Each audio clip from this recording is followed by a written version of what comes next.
when they talk to soldiers, what percentage of what the soldier wants to be saying would you say can actually come out? Very, very small. I mean, when you're in what's the control they have? Let me give you an example. When I was in Iraq, I got interviewed by 60 Minutes. And Scott Pelley sat right across from me and interviewed me. And there's a camera right over his right shoulder. And over his left shoulder was my commander, sitting there like this, looking like he wanted to rip my spine out. So every word that I uttered, he was watching.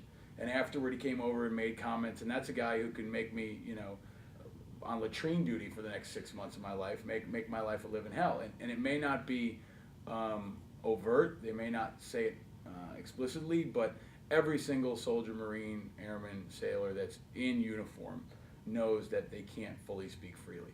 And in part, maybe that's how it should be. You put your politics in your back pocket.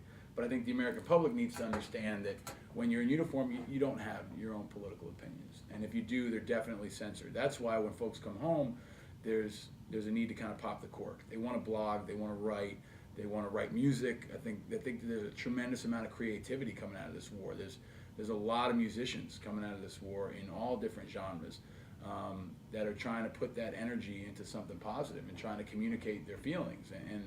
And I think that you're starting to see the vets' voice bubble up. And I think people should always take anybody in uniform speaking with a grain of salt. Yeah, we love them. That we're there for them and we're trying to support them. And they're over there doing their job, and the vets who come home are trying to make sure it's a better place when they get back. And we're doing all we can to fight for them and their families, and we're proud of them.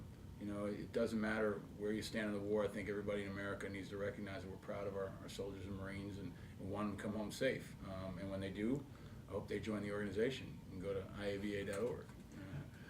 We need them. We need them. We're only as strong as our members, so I hope everybody watching will check out the website.